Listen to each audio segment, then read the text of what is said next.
go! 262 works. The National Weather Service in Melbourne has issued a severe thunderstorm warning for northern Brevard County in east central Florida, Orange County in east central Florida, until 8:30 p.m. Eastern Daylight Time. At 7:39 p.m. Eastern Daylight Time, a severe thunderstorm was located near Christmas, moving northeast at 15 miles per hour. Hazard, 60 miles per hour wind gusts. Source, radar indicated.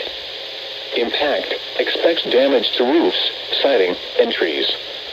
Locations impacted include Titusville, Lone Cabbage Fish Camp, Old St. John, Christmas, and Mims.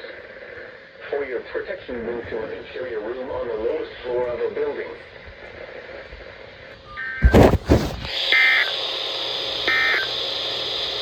Serving world.